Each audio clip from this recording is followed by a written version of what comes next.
Voice cut అవుతుంది రవికిరణ్ గారు, మళ్ళీ మీకు నేను టైం ఇస్తాను.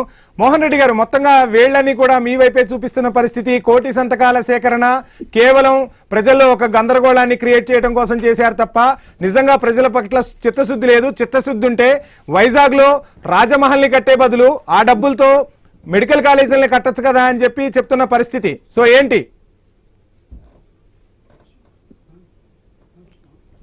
మోహన్ రెడ్డి గారు, అన్మ్యూట్ చేయండి, మీ వాయిస్ రావట్లేదు.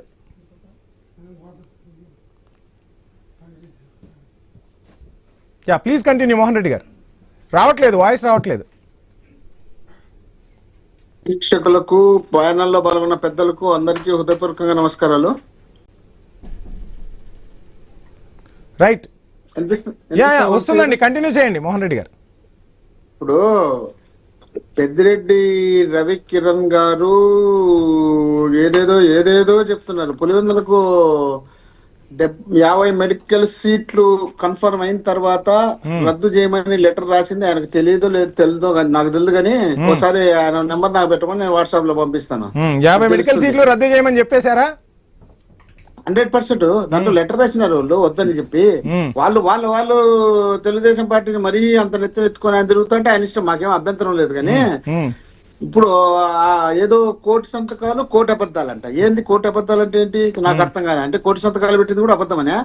కోటి కాదు, 1,04,11,136 కోటి సంతకాలకు సంబంధించి పెట్టించినాం. దాంట్లో 2 నియోజకవర్గాలకు నేను పరిశీలకుని. ఆయన తెలియదేమో, కావాలంటే పేపర్ క్లిప్పింగ్స్ కూడా పంపిస్తాను, వీడియో క్లిప్పింగ్స్ పంపిస్తాను, నంబర్ పెట్టమనండి, మాట్లాడదాం. తర్వాత ఎక్కడ అందులో అబద్ధం ఎక్కడుంది, ఎందుకు అబద్ధం ఉంది, ఏం అబద్ధం ఉంది? ఇల్లు ప్రైవేట్ పరం చేయాలనేది అబద్ధమా? 1,00,000 కోట్లకు విలువ చేసే మెడికల్ కాలేజ్ ప్రైవేట్ వాళ్ళకి అమ్ముకొని దాంట్లో 10% కమిషన్ తీసుకోవడం అబద్ధమా? వీళ్ళు రాష్ట్రంలో ఉన్నటువంటి పేదవాళ్లకు వైద్యం అందకుండా, విద్య అందకుండా చేయాలనే ఆలోచన అబద్ధమా? ఆరోగ్యశ్రీని అటకెక్కించి మేమేదో ప్రధానమంత్రికి సంబంధించి, రాష్ట్రానికి సంబంధించి మేము ఇన్సూరెన్స్ చేస్తాం, 25 లక్షలు ఇస్తాం ఒక్కొక్క పేషెంట్ అని చెప్పి చెప్పడం అబద్ధమా? దీంట్లో ఎక్కడ నిజం ఉంది, ఏది నిజం ఉంది, ఎప్పుడు నిజం ఉంది? వీళ్ళ జీవితాంతం వీళ్ళ అబద్ధాలతోనే బతికినారు తప్ప నిజాలతో బతికిన సందర్భం లేదు. కూటమి ప్రభుత్వం వీళ్ళకి తోడైన తర్వాత వీళ్ళు ఇష్టం వచ్చినట్టు వాళ్ళకి తోడయి, వీళ్ళకి ఏదైనా పదవుల కోసమో లేక వీళ్ళు రాష్ట్రంలో పనులు జరుపుకోవడం కోసమో వీళ్ళు ఇష్టం వచ్చినట్టు వీళ్ళు కూడా వాళ్ళకి ఒత్తాసు పలుకుతున్నారు.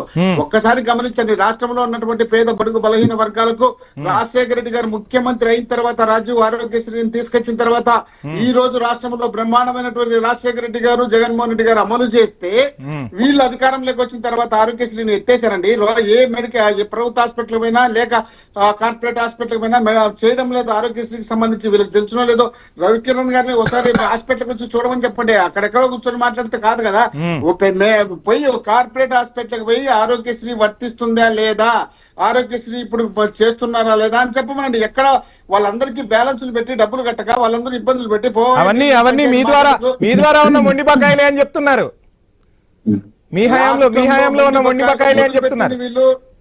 అయ్యా, ఇప్పటికీ దాదాపు ఇప్పటికీ 8,000 కోట్లకు దాదాపు ఫీజు రియంబర్స్మెంట్ కి సంబంధించి బాకీలు ఉన్నారు. వీళ్ళు 3,000 కోట్లకు సంబంధించి ఆరోగ్యశ్రీకి సంబంధించి బాకీలు ఉన్నారు. జగన్మోహన్ రెడ్డి గారు ముఖ్యమంత్రిగా ఉన్నప్పుడు నందమూరి బాలకృష్ణ పెట్టినటువంటి క్యాన్సర్ హాస్పిటల్ కూడా దానికి కావాల్సినటువంటి నిధులు రాష్ట్ర ఖజానాను వైసీపీ రాష్ట్ర ఖజానాను 5 ఏళ్లలో గుల్ల చేసింది, పాలనను గాలి కొదిలేసింది, వ్యవస్థలన్నింటినీ కూడా దుర్వినియోగం చేసింది. వాటన్నింటినీ గాడిన పెట్టడానికే మాకు 2 సంవత్సరాల టైం పట్టిందని ముఖ్యమంత్రి, డిప్యూటీ సీఎం చెప్తున్న పరిస్థితి. ఇప్పుడు వీళ్ళ నోటితో 5 సంవత్సరాలు ప్రతిపక్షంలో ఉన్నప్పుడు ప్రతిరోజు 14 లక్షల కోట్ల రూపాయల అప్పు, 14 లక్షల కోట్ల రూపాయల అప్పు, 14 లక్షల కోట్ల రూపాయల అప్పు. పాడిందే పాడరా పాసిపల్ల దాసరి అన్నట్టు పాడుకుంటా వచ్చినారా లేదా? ఇక్కడ కాదు, వీళ్ళ డిబేట్లలో పాల్గొన్నటువంటి పెద్ద మనుషులు కూడా 14 లక్షల కోట్లు అని చెప్పుకుంటూ వచ్చిన సందర్భం అనేక సార్లు ఉంది. మరి వీళ్ళకి సంబంధించినటువంటి పయాలు కేసు ఆర్థిక శాఖ మంత్రి ఆయన చెప్పాడు కదా 7 కోట్లు మోహన్ రెడ్డి గారు డిస్కస్ చేద్దాం.